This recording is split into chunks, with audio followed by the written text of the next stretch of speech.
కుకట్పల్లి హైదర్ నగర్ లో కల్తీ కల్లు కలకలం రేపింది.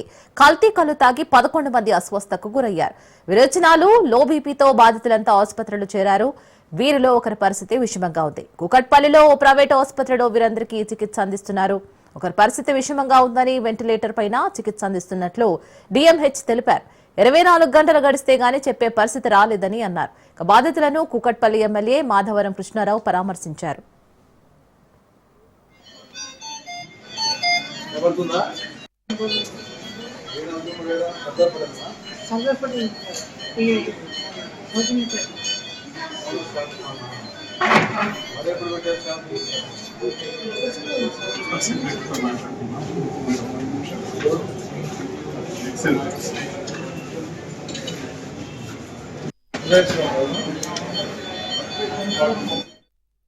మరి కళ్ళు వల్ల జరిగిందా లేకపోతే వాటర్ వల్ల జరిగిందా అనేటటువంటిది నిర్ధారించలేకపోతున్నారు. కానీ సింటమ్స్ చూస్తే చాలా మంది మేము కళ్ళు తాగామని చెప్తా ఉన్నారు. నేను ఆఫీసులో కూడా చాలా సార్లు చెప్పాను. నేను హైదర్ నగర్ లో జరుగుతున్నటువంటిది చాలా సార్లు సర్దార్ పటేల్ నగర్ లో 6 years నుంచి చెప్తా ఉన్నాను. నేను సర్దార్ పటేల్ నగర్ లో అక్రమంగా కంపౌండ్ నడుస్తా ఉంది. చాలా మంది ధర్నాలు చేసిరు తీయమని చెప్పి గతంలో చెప్పాను, మళ్ళీ ఈ ప్రభుత్వం వచ్చామని చెప్పాను. హైదర్ నగర్ సంబంధించిన ఒక కంపౌండ్ సంబంధించినటువంటి ఒక వ్యక్తుల వలన జరుగుతా ఉంది.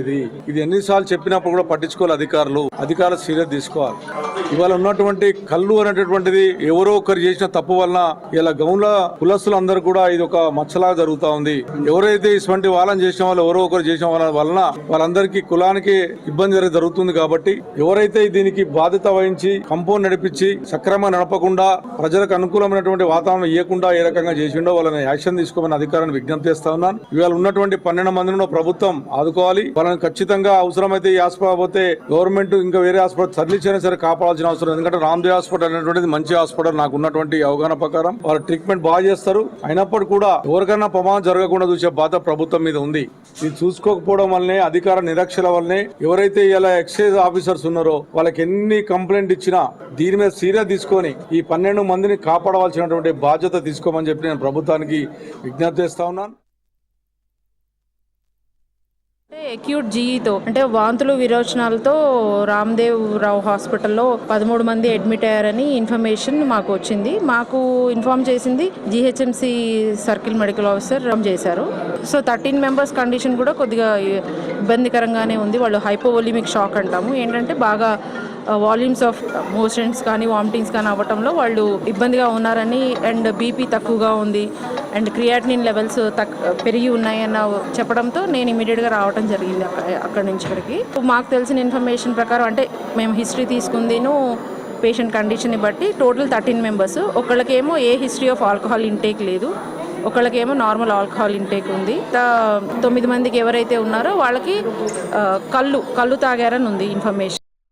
ఇన్ అండ్ అరౌండ్ కుక్కట్పల్లి ఏరియాలోనే 6 నుంచి 7 టాడీ షాప్స్లో వాళ్ళ ఇంటేక్ ఉందని తెలిసింది. యాజ్ ఆఫ్ నౌ అయితే వాళ్ళు స్టేబుల్గానే ఉన్నారు, బట్ ఆన్ మెడికేషన్ ఉన్నారు. అక్యూట్ రీనల్ ఫెయిల్యూర్ అంటున్నాము, అంటే ఆ కండిషన్లో ఉన్నారు. రేపు మార్నింగ్కి కానీ వాళ్ళకి ఏంటి డయాలసిస్ ఏమైనా అవసరం పడుద్దా ఆర్ఎల్స్ అవుట్కమ్ ఏంటి అనేది చెప్తారు. యాజ్ ఆఫ్ నౌ కండిషన్ అయితే ఇది. అండ్ వేరే హాస్పిటల్స్లో కూడా ఉన్నారన్నారు, కానీ మాకు ఇంకా ఇన్ఫర్మేషన్ ఫస్ట్ హ్యాండ్ ఇన్ఫర్మేషన్ రాలేదు. మేము ఇన్ఫర్మేషన్ తీసుకున్న తర్వాత కానీ ఏంటి అనేది చూస్తాము. అండ్ మా ఇంటర్ డిపార్ట్మెంటల్ ఈవెన్ ఎక్సైజ్ వాళ్ళు లైన్లోనే ఉన్నారు, జీహెచ్ఎంసీ వాళ్ళు దాంట్లోనే ఉన్నారు. ఇన్ఫర్మేషన్ కూడా దాన్ని బట్టి ఇంకా పేషెంట్ యాజ్ ఆఫ్ నౌ అయితే కండిషన్ ఇది. కుకట్పల్లి హైదర్ నగర్ లో కల్తీ కల్లు కలకలం రేపుతోంది. 11 మంది అస్వస్థ, ఒకరి పరిస్థితి విషమంగా ఉన్నట్లు అర్థమవుతుంది. దీనికి సంబంధించి పూర్తి డీటెయిల్స్ బ్యూరో చీఫ్ పవన్ అందిస్తారు. పవన్, ఇది కల్తీ కల్లుతోనా లేదా ఇతర కారణాలు ఏమైనా ఉన్నాయా? 13 మంది కల్తీ కళ్ళు తాగడం వల్ల హాస్పిటళ్లకు జాయిన్ అయ్యారు. అయితే వీరికి అంతా కూడా వాంతులు విరోచనాలు కావడంతో హాస్పిటల్లో కూడా అడ్మిట్ చేశారు. అయితే ఇప్పటికే దీనికి సంబంధించి మల్కాజ్గిరి జిల్లా డిఎంహెచ్ఓ ఉమా గౌరి కూడా దీనికి సంబంధించి ఒక ఘటన పైన కూడా ఆరా తీశారు. అయితే సాయంత్రం 5 గంటల సమయంలో వీరంతా కూడా ఒక్కసారిగా హాస్పిటల్ అడ్మిట్ అయిన వెంటనే హాస్పిటల్ సంబంధించిన సిబ్బంది ఒక డిఎంహెచ్ఓ కూడా సమాచారం అందించారు. అయితే 13 మందిలో ఒకరి పరిస్థితి మాత్రం కొంత విషమంగా ఉంది. అయితే ఇదంతా చూస్తుంటే మాత్రము 24 గంటలు గడిస్తే కానీ దీనికి సంబంధించి ఖచ్చితమైన సమాచారం కూడా చెప్పలేమని చెప్పి డాక్టర్స్ కూడా చెప్తారు. ఇప్పటికే రామ్దేవ్ హాస్పిటల్ కి బాలానగర్ డీసీపీ సురేష్ కుమార్ కూడా చేరుకున్నారు. చేరుకొని వారి స్టేట్మెంట్ కూడా రికార్డ్ చేసుకుంటారు. కల్తీ ఎప్పుడు తాగారు, దాని తర్వాత ఏం జరిగింది అనే దానిపైన కూడా ప్రజెంట్ దీనిపైన ఇన్వెస్టిగేషన్ చేస్తారు. మరోవైపు ఎక్సైజ్ డిపార్ట్మెంట్ తో పాటు మెడికల్ డిపార్ట్మెంట్ కూడా హాస్పిటల్ చేరుకొని పూర్తిగా ఈ ఘటన పైన కూడా దర్యాప్తు చేస్తున్నారు. కుక్కడపల్లి కళ్ళు కాంపౌండ్ కూడా ఇప్పటికే చేరుకున్నాడు. అక్కడ శాంపుల్స్ కూడా ఇప్పటికే కలెక్ట్ చేసిన పరిస్థితి కూడా చూస్తున్నాము. ఓవరాల్ గా 13 మందిలో ఒకరి పరిస్థితి మాత్రం చాలా విషమంగా ఉంది. ఎందుకంటే వారి యొక్క వెంటిలేటర్ పైన ఉన్నారు కాబట్టి దీనికి సంబంధించి 24 గంటలు గడిస్తే గానీ పూర్తి సమాచారం అందించలేమని చెప్పి కూడా మరోవైపు డాక్టర్స్ కూడా చెప్తున్న పరిస్థితి అనిపిస్తుంది. Okay Pawan, right, thank you.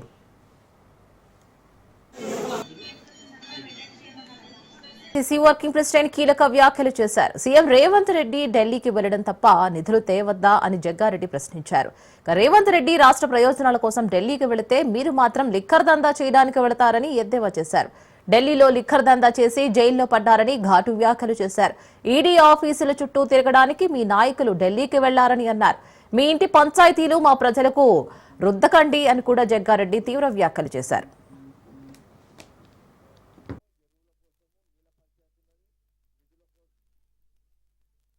ముఖ్యమంత్రి రేవంత్ రెడ్డి గారు ఢిల్లీకి ఎందుకు పోతున్నాడు? సెంట్రల్ గవర్నమెంట్ ప్రైమ్ మినిస్టర్ కానీ సెంట్రల్ మినిస్టర్స్ వాళ్ళందరూ కూడా ఢిల్లీలో ఉంటారు. ఢిల్లీకి పోవద్దా? నిధుల కోసము ఇంకా లేకపోతే నీళ్ళ పంచాయతీ కోసం ఢిల్లీకి పోవద్దా? పోయింది అందుకే కదా సీఎం రేవంత్ రెడ్డి గారు. ముఖ్యమంత్రి రేవంత్ రెడ్డి గారు ఏమో ఎరువుల కోసము, నీళ్ళ పంచాయతీ ఉన్నది, నిధుల కోసము, పరిపాలన పైన కొన్ని అంశాల మీద అక్కడ ప్రధానమంత్రిని మంత్రులను కలవడానికి సీఎం రేవంత్ రెడ్డి గారు అక్కడికి పోతున్నాడు. మీరెందుకు పోయారు? మీ కుటుంబం ఎందుకు పోయింది ఢిల్లీకి? లిక్కర్ దంద చేయడానికి పోయారు. మీరు ఢిల్లీ పోయారు, లిక్కర్ దంద మొదలు పెట్టారు, విస్కీ బ్రాండ్ బీర్లో దంద స్టార్ట్ చేసిరాడ. కవిత దొరికింది, లోపల పడ్డది. కేటీఆర్ ఎందుకు పోయిండా అంటే కవిత జైల్లో పడ్డదని పోయిండు. హరీష్ రావు ఎందుకు పోయిండా ఢిల్లీ అంటే ఈడీ ఆఫీస్కి పోయారు. ఈ ఇంటి స్ట్రోకులు మహా డేంజర్ ఇవి. ఇప్పుడు కవిత ఒక దిక్కు స్ట్రోక్, హరీష్ రావుది ఒక దిక్కు స్ట్రోక్ ఉంటుంది. కాంగ్రెస్ పార్టీకి మాకు పుట్టినీళ్ళు ఢిల్లీ కదా, మా పుట్టినీళ్ళు. మీది గల్లీ కాదు కదా, మా పుట్టినీళ్ళు కాంగ్రెస్, మాకు ఢిల్లీ కదా. మీ స్ట్రోక్ పంచాయతీలు మా నెత్తికి ఎందుకు రుద్దుతున్నారు? నేను శ్రీవారి దర్శనం కోసం తిరుమలకు వచ్చే భక్తులకు పుస్తక ప్రసాదం అందించే ఆలోచనలో టీటీడీ ఉంది. టీటీడీ ముద్రించిన ఆధ్యాత్మిక పుస్తకాలను హిందూ ధార్మిక ప్రచార పరిషత్ ఆధ్వర్యంలో భక్తులకు పంపిణీ చేసేలా ఒక కార్యక్రమాన్ని రూపొందిస్తున్నారు. ఇందుకు దాతల సహకారం తీసుకోవాలని టీటీడీ చైర్మన్ బీఆర్ నాయుడు సంబంధిత అధికారులను ఆదేశించారు. కర్తవ్యం, దైవ మాహ్నికం, శ్రీ విష్ణు సహస్రనామ స్తోత్రం, శ్రీవాసుని దివ్యకథ, భజగోవిందం, లలితా సహస్రనామ స్తోత్రం, అలాగే రథసప్తమి, కళ్యాణ తేజో, దీపిక వంటి వివిధ రకాల పుస్తకాలు భక్తులకు అందించనున్నారు. తొలుత తిరుమలకు వచ్చే భక్తులకు మాత్రమే పుస్తక ప్రసాదం అందిస్తారు. దశల వారీగా గ్రామీణ ప్రాంతాలకు విస్తరిస్తారు. హిందూ భక్తి భావజాల వ్యాప్తికి, మత మార్పులను అడ్డుకోవడానికి కూడా పుస్తక ప్రసాదం ఉపకరిస్తుందని టీటీడీ భావిస్తోంది. బంగాళాఖాతంలో ఏర్పడిన అల్పపీడ ద్రోణికి తోడు నైరుతి రుతుపవనాలు కూడా చురుగ్గా కదులుతూ 2 రోజులుగా వర్షాలు కురుస్తూ ఉండడంతో రైతులు పొలం బాట పట్టారు. దీంతో ఉమ్మడి ఖమ్మం జిల్లాలోని పల్లెల్లో సాగు సందడి మొదలైంది. పంటల సాగు జోరందుకుంది. ఉమ్మడి జిల్లాలో ముసురు వానలు పడుతూ ఉండడంతో ఎండుముఖం పట్టిన మెట్ట పంటలు ఊపిరి పోసుకున్నాయి. వర్షాలు లేక సాగు మొదలుపెట్టని రైతులు కూడా ఇప్పుడు వ్యవసాయ పనుల్లో బిజీగా ఉన్నారు. వర్షాలు లేకపోవడం వల్ల ప్రధానంగా వరి సాగు వెనుకబడింది. ఇప్పుడు ఆ పంట కూడా జోరందుకుంది.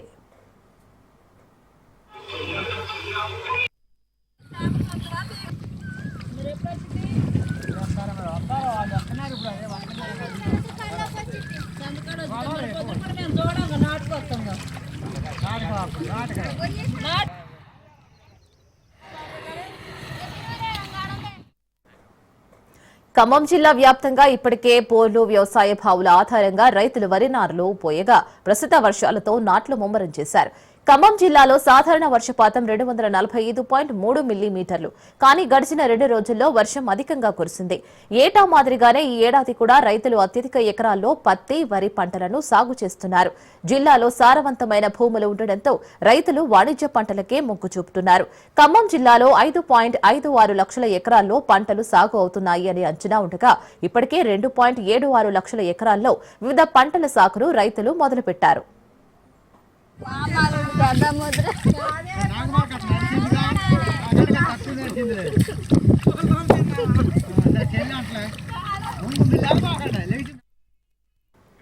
మరోవైపు వ్యవసాయానికి పెట్టుబడి ఖర్చులు ఏటికేడు భారీగా పెరుగుతున్నాయి. వ్యవసాయ పనులకు అవసరమైన కూలీల కొరత తీవ్రంగా ఉంది.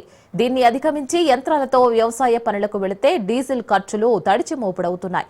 ఇక ట్రాక్టర్, వరి కోత యంత్రాలు, బ్లేడ్ ట్రాక్టర్లు, పురుగు మందుల పిచికారీ యంత్రాలు, వాటి నిర్వహణ, వ్యవసాయ అద్దె ఖర్చులు అమాంతంగా పెరిగాయి. అయితే ఇంతలా వెచ్చించినప్పటికీ దిగుబడి మాత్రం అందుకు అనుగుణంగా రావడం లేదంటూ అన్నదాతలు ఆవేదన వ్యక్తం చేస్తున్నారు. తుమ్మూరు గ్రామం, సత్తుపల్లి మండలం. గత 4 రోజులు బట్టి వర్షాలు కొట్టడం వల్ల ఉడుపులు బాగా జరుగుతున్నాయి. నాట్లు కూలీలు ఉండా ఊరు కాకుండా బయట ఊరు నుండి కూడా తెస్తున్నాం. మంచిగా సాగుతున్నాయి నాట్లు. మాది తుమ్మూరు గ్రామం. మాకు 2 ఎకరాల నుండి 3 ఎకరాల వరకు వ్యవసాయం ఉంది. గత 4 రోజుల నుండి వర్షాలు మంచిగా పడటం వల్ల నాట్లు అరుదుగా సాగుతున్నాయి. కూలీలు చాలా ఇబ్బంది పడి బయట నుండి కూడా తీసుకొచ్చి నాట్లు వేయించడం జరిగింది. ఇదే విధంగా వరి పొలాలు మంచిగా ఉండి రైతులు మంచిగా ఉండాలని ఆ దేవుణ్ణి కోరుకుంటున్నాం. వర్షాలు కొట్టడం వల్ల మా ఏరియా నాట్లు అయిపోయినాయండి. పక్క ఏరియా కూడా వేస్తున్నాం. ఏడు బాగా పంటలు పండాలని కోరుకుంటున్నాం. బాగా వర్షాలు పడుతున్న వల్ల మాకు అనుకూలంగా ఉందండి. పక్క ఏరియా కూడా వేస్తున్నాం. 7 పంటలు పండుతాయని అనుకుంటున్నాం. మేము అనుకూలంగా ఉందండి. జాగ్ర మండలం పర్వతాపుర గ్రామం. మాది లక్ష్మీ నా పేరు. మా ఊళ్ళో వేసాము. వర్షాలు బాగా పడ్డాయి. పక్కన ఊరికి తెలంగాణ జిల్లాకు వచ్చాము. మేమందరం కూలీలు. వర్షాలు కూడా బాగా పడ్డాయి. మాకు పండుగ వాతావరణం లాగా ఉంది. బాగా వర్షాలు పడటం వల్ల పిల్లలను వంచించి 25 కోట్లు దోచుకున్న ఘటన చిత్తూరు జిల్లా రాజుపేటలో వెలుగు చూసింది. తనకు న్యాయం చేయాలంటూ గ్రీవెన్స్ లో బాధితురాలు నాగమణి ఫిర్యాదు చేసింది. రాజుపేటకు చెందిన నాగమణికి 25 ఏళ్ల క్రితం వివాహం జరిగింది. తనకు ఓ కుమారుడు ఉండగా 15 ఏళ్ల క్రితం రోడ్డు ప్రమాదంలో వీరి కుమారుడు చనిపోయాడు. కుమారుడి మృతిని తట్టుకోలేక భర్త వెంకటప్ప కూడా మృత్యువాత పడ్డాడు. దీంతో మహిళ ఒంటరి జీవితం కొనసాగిస్తుంది. ఈ క్రమంలో బంగారుపాలెం మండల శేషపురంకు చెందిన పెళ్లిళ్ల బ్రోకర్ శివప్రసాద్ తో మహిళకు పరిచయం ఏర్పడింది.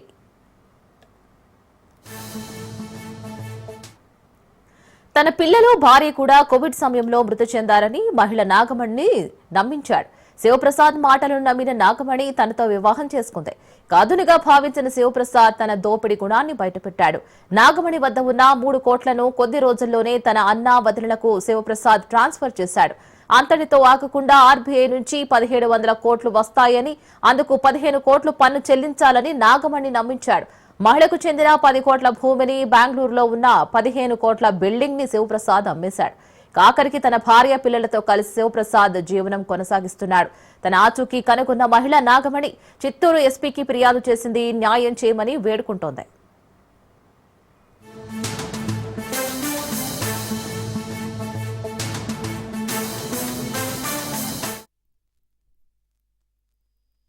బెంగళూరులో పెళ్ళైందన్న. ఆయన పేరు వచ్చి జీబీ వెంకటరెడ్డి. ఆ తర్వాత ఎప్పుడు పెళ్ళయింది? 92లోనా, 92లో పిల్లలు ఒక కొడుకు పుట్టిండే. కొడుకు యాక్సిడెంట్లో తీరిపోయా. తర్వాత 2 నెలలకి మా ఆయన చచ్చిపోయారు, జీబీ వెంకటరెడ్డి అన్న. తర్వాత నేను ఒంటరిగా ఉంటాను. అన్నాక వాళ్ళు శివప్రసాద్ అనే వ్యక్తిని తోడుకొని వచ్చారు. నీకు పెళ్ళలో బిడ్డలు ఉండారంటే వాళ్ళు లేదు అని చెప్పారు. నాకు బిడ్డలు ఉండారంటే లేదండ్రి. నాకు సరే అని చెప్పి డెత్ సర్టిఫికేట్ కావాలని దానికి తెచ్చి ఇచ్చారు నాకే. నాకు సరే దాన్ని చూసి అన్నక నేను మా వాళ్ళకంతా చెప్పి పెళ్లి చేసుకుంటున్నాను. అదే అన్నక్క 2 ఏళ్ళు బాగానే ఉంటుందన్న. అన్నాక నాకు వీళ్ళ గురించి తెలిసింది. అదే పెండ్లా ఉంది, బిడ్డ ఉంది అని తెలిసా. అన్నాక నేను రాణించుకోలేదు. అదే ఆర్బీని ఇంకా డబ్బులు వస్తుంది, నేను ఇస్తాను, డబ్బులు అడిగిరి నాకు నేను ఇస్తే లెటర్ చూపించాను నాకే. సరే అని చెప్పి నేను నమ్మి వాళ్ళకి డబ్బులు ఇస్తానా. ఎంత ఇచ్చినావు వాళ్ళకి? 15 కోట్లన్నా. అదే ఎట్లా ఇచ్చినావు నువ్వు? అదే జమీన్ అమ్మి తిరిగా ఇల్లు అంగళ్ళు ఉండేనా, అది బాడీ వస్తా ఉండే, దాన్ని అమ్మి ఆ డబ్బులు ఇచ్చిందన్న. ఎల్ఐసిలో డబ్బులు వచ్చారంటే అదంతా ఇచ్చిందన్న. ఎక్కడి నుంచి వచ్చిన ఎల్ఐసి డబ్బులు? అది కొడుకుదన్న, కొడుకుది నాది ఉండే. ఆ డబ్బులు వచ్చిండే అప్పుడు ఇస్తే వాళ్ళకి ఇస్తామని చెప్పి తీసుకునింది. అన్నకు అడిగితే వాళ్ళు ఇవ్వలేదన్న. అడిగితే వాళ్ళు నన్ను బెదిరించిరే. నాకు భయానికి నేను అక్క వచ్చి మా అక్క వాళ్ళ ఇంట్లో రాంకుప్పం మండలంలో ఉన్నాను. అడిగితే ఇస్తాం వచ్చినావు? అదే నాకు న్యాయం కావాలని వచ్చినాను. ఎస్పీ సార్ దగ్గరికి వస్తామన్నా, నాకు న్యాయం కావాలని వచ్చినాను. ఇంద్రకీలాద్రిపై దుర్గా మల్లేశ్వర స్వామి వాళ్ళ దేవస్థానంలో శంఖాభరి ఉత్సవాలు అంగరంగ వైభవంగా ప్రారంభమయ్యాయి. దుర్గమ్మను పండ్లు, డ్రై ఫ్రూట్స్, ఆకుకూరలు, కూరగాయలతో ప్రత్యేకంగా అలంకరించారు. ప్రధాన ఆలయంతో పాటు ఉపాలయాలను కూరగాయల దండలతో అందంగా అలంకరించారు. ఇంద్రకీలాద్రి హరిత వర్ణంలో శోభిల్లుతోంది. ఉత్సవాల్లో ఆలయ అలంకరణ, కదంబం, ప్రసాదం తయారీ కోసం దాదాపు 50 టన్నుల కూరగాయలను వినియోగించారు. గోదావరి, కృష్ణా, గుంటూరు జిల్లాల దాతల నుంచి ఆలయ సిబ్బంది కూరగాయలను సేకరించారు.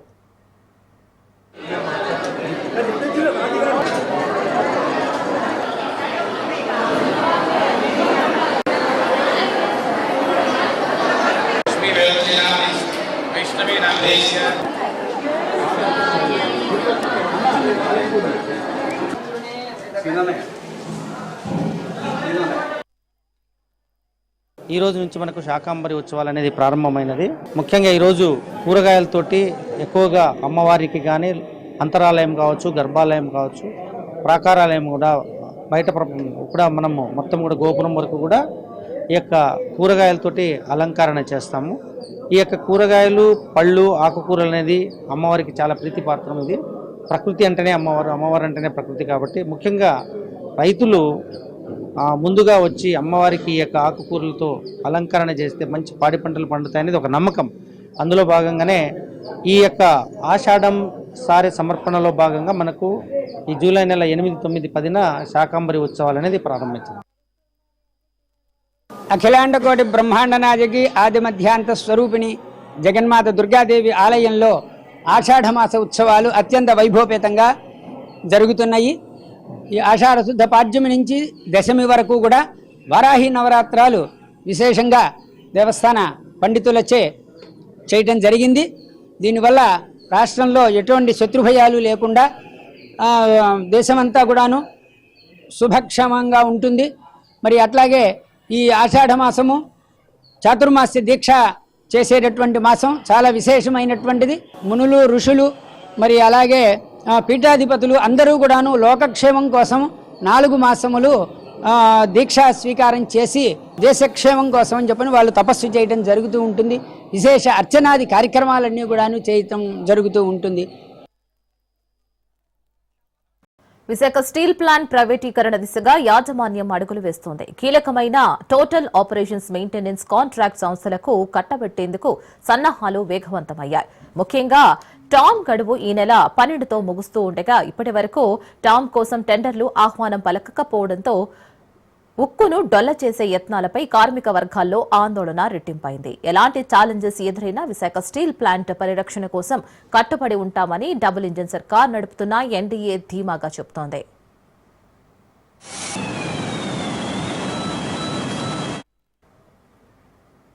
కేంద్ర రాష్ట్ర ప్రభుత్వాలు 14,000 కోట్ల రూపాయలు ఆర్థిక ప్యాకేజీను కూటమి పార్టీలు ప్రచారం చేసుకుంటున్నాయి. పునరుద్ధరణలో భాగంగా ఇటీవల 3వ బ్లాస్ట్ ఫర్నెస్ తెరిచి 7.1 మిలియన్ టన్నులు ఉత్పత్తి సామర్థ్యం దిశగా అడుగులు వేస్తున్న తరుణంలో యాజమాన్యం మరో వివాదాస్పద నిర్ణయం తీసుకుంది. అత్యంత కీలకమైన 2 విభాగాల నిర్వహణను కాంట్రాక్టుకు కట్టబెట్టేందుకు సన్నద్దమైంది. టోటల్ ఆపరేషన్ మెయింటెనెన్స్ కోసం ఆసక్తి కలిగిన కాంట్రాక్ట్ సంస్థల నుంచి ఎక్స్ప్రమోషన్స్ ఆఫ్ ఇంట్రెస్ట్ కోసం ఆహ్వానించింది. ఆ నిర్ణయం అమల్లోకి వస్తే విశాఖ ఉక్కు ప్రైవేటీకరణ దిశగా తొలి అడుగు పడినట్లేనని కార్మిక సంఘాలు ఆందోళన వ్యక్తం చేస్తున్నాయి.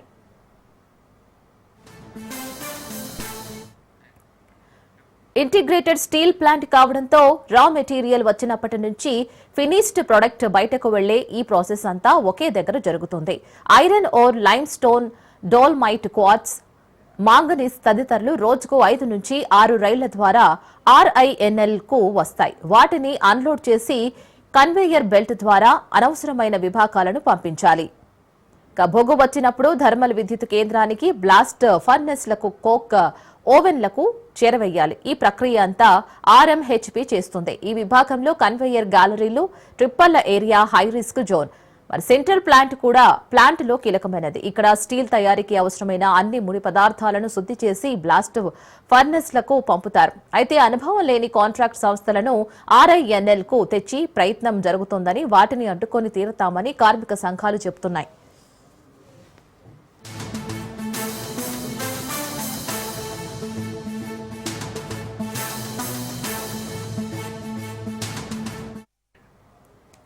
RHMP సెంటర్ ప్లాంట్లో కాంట్రాక్ట్ పర్మనెంట్ కలిపి 1700 మంది ఉన్నారు. ఇప్పుడు వీళ్లంతా రోడ్డును పడాల్సిన పరిస్థితి ఏర్పడింది. గత 6 నెలలుగా పూర్తి స్థాయిలో జీతాలు చెల్లించకపోవడం, ప్లాంట్ మనుగడ ఎప్పటికైనా ప్రశ్నార్థకం అనే భావనలో చాలా మంది వీఆర్ఎస్ తీసుకుంటున్నారు. ఇప్పుడు లోకల్ కాంట్రాక్ట్ వర్కర్స్ ను కాదని ఉత్తరాది నుంచి తెచ్చే ప్రయత్నం జరుగుతుందని, ఆ చర్యలను తిప్పికొడతామని కార్మిక సంఘాలు హెచ్చరిస్తున్నాయి.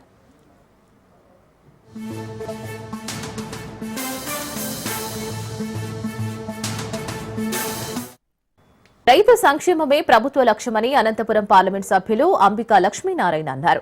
అనంతరం జిల్లా గుత్తిలో మహాత్మాగాంధీ జాతీయ ఉపాధి హామీ పథకం కింద లబ్ధిదారుల పొలంలో పండ్ల మొక్కలు నాటారు. అనంతరం మహాత్మాగాంధీ ఉపాధి పథకం గురించి వివరించారు. రాష్ట్ర వ్యాప్తంగా 25,000 ఎకరాల్లో పండ్ల తోటల పెంపకాన్ని ప్రోత్సహించేలా మహాత్మాగాంధీ ఉపాధి హామీ పథకం కింద రైతులకు కేంద్ర రాష్ట్ర ప్రభుత్వాలు పండ్ల మొక్కలను అందిస్తున్నాయని అన్నారు.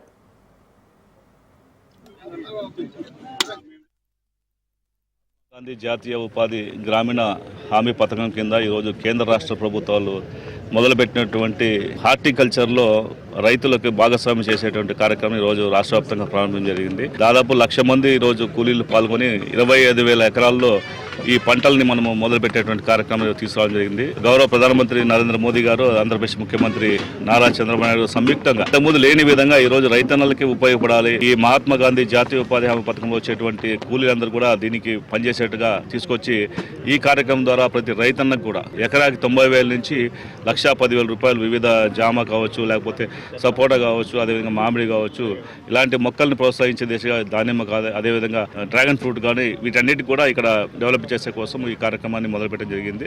ఈరోజు మన గుత్తి మండలంలో ఉన్నటువంటి 250 ఎకరాల్లో టార్గెట్ ఇస్తే దాదాపు 150 ఎకరాలు ఈరోజు మొదలుపెట్టడం జరుగుతుంది. భవిష్యత్తులో కూడా మిగతా 100 ఎకరాలు కూడా మేము పూర్తి చేసేటువంటి అవకాశం ఉంది. అదేవిధంగా ఈ జిల్లాని అన్ని రకాలుగా ఆదుకోవాలనే లక్ష్యంతో అటు పారిశ్రామిక రంగాన్ని, ఇటు వ్యవసాయ రంగాన్ని రెండింటిని కూడా సమతులంతో చేసుకుంటూ మా ప్రాంతానికి ఎక్కువ డ్రిప్ సౌకర్యం కలిగించే దిశగా ఈరోజు డ్రిప్ కూడా భారతదేశంలోనే అనంతపురం జిల్లాలో పంచినటువంటి డ్రిప్ రెండవ స్థానానికి వచ్చిందంటే ఎంత పూర్తి స్థాయిలో ఈ జిల్లాకి వారు తోడ్పాటు అందిస్తున్నారో మాకు అర్థమవుతా ఉంది. మేమందరూ కూడా ఒకటే కోరుతున్నాం, రైతన్నలు దయచేసి ఈ యొక్క అవకాశాన్ని ఉపయోగించుకోండి. జిల్లా కోవూరు ఎమ్మెల్యే ప్రశాంత్ రెడ్డిపై మాజీ ఎమ్మెల్యే ప్రసన్న కుమార్ రెడ్డి ఘాటు వ్యాఖ్యలు చేశారు. దీంతో కోవూరు మహిళ ఆగ్రహానికి గురైంది. ఈ క్రమంలోనే ప్రసన్న కుమార్ రెడ్డి వ్యాఖ్యలను ఎమ్మెల్యే దగ్గుమాటి వెంకటకృష్ణారెడ్డి ఖండించారు. మహిళల శాసన సభ్యురాలు ప్రశాంతి రెడ్డి పట్ల ప్రసన్న కుమార్ రెడ్డి వ్యాఖ్యలపై ఆయన మండిపడ్డారు. ఇదేనా ప్రజాప్రతినిధులుగా మహిళలకు మనం ఇచ్చే గౌరవమని తీవ్రస్థాయిలో మండిపడ్డారు. సమాజానికి మనం ఇచ్చే సందేశం ఇదేనా అని ఎమ్మెల్యే దగ్గుమాటి అన్నారు.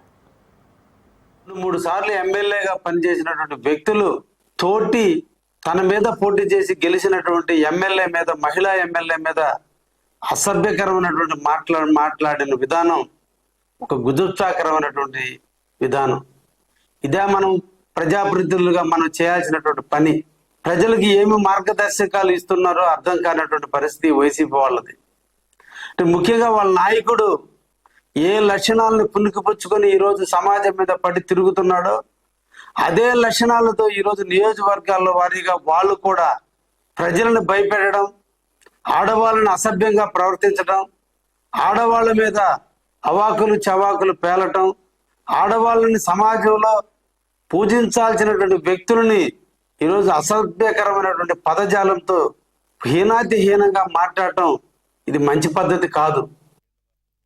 మాజీ మంత్రి నల్లపురెడ్డి ప్రసన్న కుమార్ రెడ్డి నివాసంపై జరిగిన దాడిపై వైసీపీ నేతలు తీవ్ర స్థాయిలో స్పందించారు. మాజీ మంత్రి అనిల్ కుమార్ యాదవ్ నేతృత్వంలో ప్రసన్న కుమార్ రెడ్డి, ఎమ్మెల్సీ చంద్రశేఖర్ రెడ్డి ఎస్పీని కలిసి ఫిర్యాదు చేశారు. ప్రసన్న కుమార్ రెడ్డి నివాసంపై దాడి జరిగి 20 గంటలు గడుస్తున్నా ఇప్పటి వరకు ఎఫ్ఐఆర్ నమోదు చేయకపోవడంపై మాజీ మంత్రి అనిల్ అభ్యంతరం వ్యక్తం చేశారు. ప్రశ్నించిన వారిపై దాడులు చేయడం కూటమి ప్రభుత్వానికి అలవాటుగా మారిందని అన్నారు అనిల్ కుమార్ యాదవ్. మధ్యకాలంలో మనం పేపర్లో టీవీలో చూస్తుంటే దాదాపు 800 మంది మహిళలు తమ భర్తలను చంపేశారని చెప్పి గత 6 నెలల్లో బాగా ఉంది. ఇట్లాంటి క్రైమ్ జరుగుతూ ఉంది, అన్నీ కూడా జరుగుతూ ఉన్నాయి. అందులో భాగంగా జాగ్రత్తగా ఉండమని చెప్పాడే కానీ దాంట్లో తప్పే ఉందో నాకు తెలియట్లా. తానుకున్న ప్రకారము చెప్పాడు.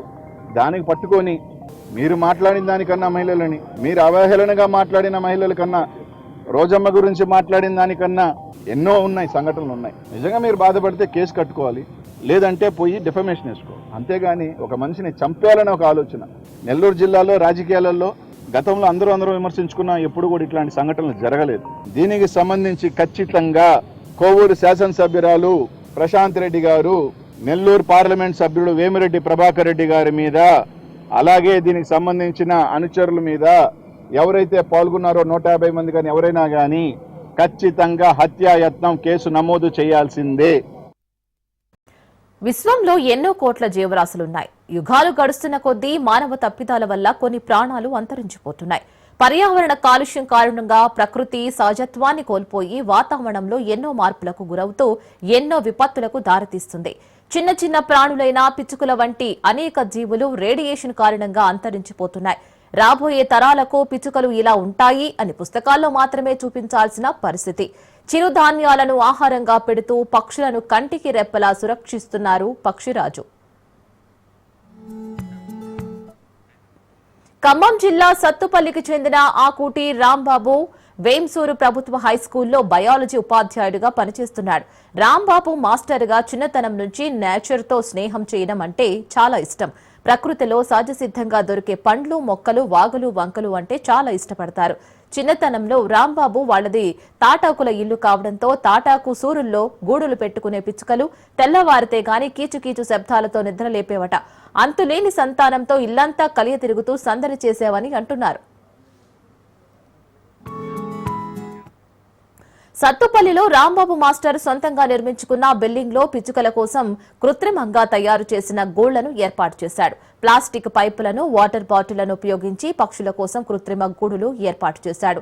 పక్షులకు ఆహారం కోసం తన జీతం నుంచి కొంత డబ్బును ఖర్చు చేస్తూ ప్రతిరోజు చిరుధాన్యాలు ఆహారంగా పెడుతూ ఉంటాడు.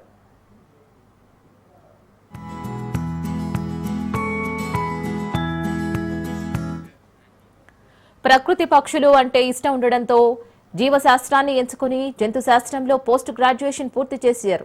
2012లో డిఎస్సి ద్వారా స్కూల్ అసిస్టెంట్ గా బయాలజీ టీచర్ ఉద్యోగం సంపాదించాడు. తనలాగే స్టూడెంట్స్ లోనూ ప్రకృతి మీద ఇష్టం పెరిగేలా మొక్కల గురించి, జంతువుల గురించి పూర్తి అవగాహన కలిగించేలా ఏకంగా బయాలజీ మ్యూజియం ఏర్పాటు చేసి స్టూడెంట్స్ హార్ట్ టు టచ్ అయ్యేలా సైన్స్ పాఠాలు బోధిస్తున్నాడు. ప్రకృతికి ఉపయోగపడే ఎన్నో రకాల చిన్న చిన్న జీవులను కాపాడడమే తన లక్ష్యం అంటున్నారు.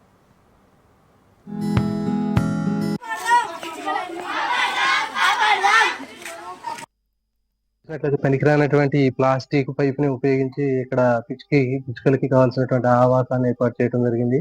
ఈ గూడుని పిచ్చుకలు ఉపయోగించుకోవడం జరుగుతుంది. అదేవిధంగా ఇక్కడ పనికిరానటువంటి ప్లాస్టిక్ డబ్బాలను ఉపయోగించి పిచ్చుకలకు కావాల్సినటువంటి వాటర్ ఫీడర్స్, ఫుడ్ ఫీడర్స్ కూడా ఏర్పాటు చేయడం జరిగింది. కాబట్టి మన ఇంట్లో ఉండే పనికిరానటువంటి వాటర్ బాటిల్స్ కానివ్వండి, లేకపోతే ప్లాస్టిక్ పైపులను ఉపయోగించి పిచ్చుకలకు కావాల్సినటువంటి నీటి తొట్టెలు కానివ్వండి, ఆహార తొట్టెలు కానివ్వండి, తర్వాత ఉండడానికి కావాల్సినటువంటి ఆవాసాలను కానీ మనం ఏర్పరిచినట్లయితే ఈ పిచ్చుకల సంఖ్యను రాబోయే రోజుల్లో మనం పెంచుకోవచ్చు. పర్యావరణ సమతుల్యతలో పిచ్చుకలు ప్రధానమైనటువంటి భూమికను పోషించడం జరుగుతుంది. దీంట్లో ముఖ్యంగా పంట పొలాల మీద ఉండేటటువంటి రకరకాలైనటువంటి పురుగులు కానివ్వండి, కీటకాలు కానివ్వండి, వాటికి సంబంధించినటువంటి గుడ్లు, లార్వాలు, వీటన్నిటిని ఇవి పిచ్చుకలు ఆహారంగా తీసుకోవటం వల్ల ఈ కీటకాల యొక్క జనాభా తగ్గిపోయి ఆ పంటల్లో ఈ చీడపీడల నియంత్రణ అనేది జరుగుతుంది. దీంతో పాటు వివిధ రకాలైనటువంటి రసాయన ఎరువులు వాడాల్సినటువంటి అవసరం కూడా తగ్గిపోతుంది. ఇంకా ఈ పిచ్చుకలు అనేవి సీడ్ డిస్పర్సల్ లో ప్రధానమైనటువంటి భూమికను పోషిస్తూ ఉంటాయి. అంటే విత్తన వ్యాప్తి. ఇవి జనరల్ గా వివిధ రకాలైనటువంటి పండ్లు కానివ్వండి, విత్తనాలు కానీ ఆహారంగా తీసుకొని మరొక ప్రదేశంలో పోయి అక్కడ విసర్జించడం వల్ల అక్కడ అవి గింజలు మొలకెత్తి మళ్ళీ కొత్త మొక్కలుగా పెరిగి జీవ వైవిధ్యాన్ని పెంపొందించడానికి ముఖ్యమైనటువంటి పాత్రను కూడా పోషిస్తూ ఉంటాయి. ఇంకా ఆహారపు గొలుసు తీసుకున్నట్లయితే ఫుడ్ చైన్ లో ఇవి కూడా ముఖ్యమైనటువంటి కీ రోల్ ని ప్లే చేస్తూ ఉంటాయండి. వీటికంటే పెద్ద జంతువులైనటువంటి పాము కానివ్వండి, తర్వాత ఇంకా మనకి గ్రద్దలు కానివ్వండి, ఇలాంటి జంతువులకి ఈ పిచ్చుకలు ఆహారంగా ఉపయోగపడటం వల్ల ఏమవుతుందంటే ఈ పర్యావరణంలో ఈ ఫుడ్ చైన్ మధ్య ఈ బ్యాలెన్సింగ్ అనేది మెయింటైన్ అవుతుంది. ఈ పిచ్చుకలు పరాగ సంపర్కంలో కూడా ముఖ్యమైనటువంటి పాత్రను పోషిస్తూ ఉంటాయండి. ఇవి కీటకాలను తినేటటువంటి క్రమంలో కానివ్వండి, ఇంకా మకరందాన్ని సేకరించుకునేటటువంటి సమయంలో కానివ్వండి, ఇవి పరాగ సంపర్కాన్ని జరుపుతూ జీవ వైవిధ్యాన్ని ప్రోత్సహిస్తూ ఉంటాయి. పిచ్చుకలకు కావాల్సినటువంటి ప్రధానమైనటువంటి వివిధ రకాలైనటువంటి గింజలు కానివ్వండి, ఆహారం కానివ్వండి, నీరు కానీ అందుబాటులో లేకపోవడం వల్ల మరి పిచ్చుకలన్నీ కూడా అంతరించిపోవడానికి అవకాశం కనిపిస్తుంది. సో కాబట్టి మనవంతుగా మనం ఈ పిచ్చుకలకు కావాల్సినటువంటి రకరకాలైనటువంటి ఆహార పదార్థాలు కానివ్వండి, నీటిని కానీ మనం అందించినట్లయితే ఈ పిచ్చుకల సంఖ్యను మనం పెంచుకోవచ్చు. చూడండి, మనకి పనికిరానటువంటి ఖాళీ డబ్బాలు మనకి కనిపిస్తూ ఉంటాయి. ఇలాంటి పనికిరానటువంటి ఖాళీ డబ్బాల్లో మనం ఇలాంటి పిచ్చుకలకి ఆహారంగా ఉపయోగపడేటటువంటి విధంగా వీటిని రూపొందించవచ్చు. ఇవి తీసుకున్నట్లయితే వడ్ల కంకులు, వివిధ రకాలైనటువంటి మనకి ధాన్యాలు, గింజలకు సంబంధించినటువంటివి మనం ఇలాంటి పనికిరానటువంటి పాత్రలో ఉంచడం వల్ల మనకి ఈ పిచ్చుకలు వీటిని ఉపయోగించుకుంటాయి. ఇవి రాగులు, జొన్నలు, సజ్జలు, ఇంకా వడ్లు అండి ఇవన్నీ. సో వీటిని మనం ఇలాంటి వాటిలో పిచ్చుకలకి ఆహారం అందుబాటులో ఉండటం వల్ల ఇవి వీటి సంఖ్యను పెంచుకునే అవకాశం ఉంటది. రకరకాలైనటువంటి ఈ విధంగా పనికిరానటువంటి చిన్న చిన్న ప్రమిదలు ఉంటాయి. ఈ ప్రమిదల్లో కూడా మనం ఈ గింజలు తీసుకుని ఈ పిచ్చుకలకి ఆహారంగా వీటిని ఎక్కువగా ఉపయోగిస్తూ ఉంటాం. సో ఇక్కడ పెట్టినట్లయితే వీటిని ఇవి ఆహారంగా వాడుకుంటూ ఉంటాయి. ఈ విధంగా మనకి పనికిరానటువంటి ప్లాస్టిక్ డబ్బాలు చాలా కనిపిస్తుంటాయండి. ఇలాంటి వాటిలో మనం ఇవన్నీ కూడా మనకి మన ఇంట్లో పనికిరానటువంటివి అండి చాలా ఉంటాయి. ఇలాంటి వాటిని మనం ఇట్లా పైన బిల్డింగ్ మీద వీటిని ఉపయోగించినట్లయితే పిచ్చుకలు వీటిని ఉపయోగించుకుంటాయి. దీంట్లో నీరు, రాగులు, జొన్నలు ఇట్లాంటివి అన్నిటిని చిన్న చిన్న ముక్కలుగా చేసి వీటిని ఇక్కడ మనం బిల్డింగ్ మీద ఉంచడం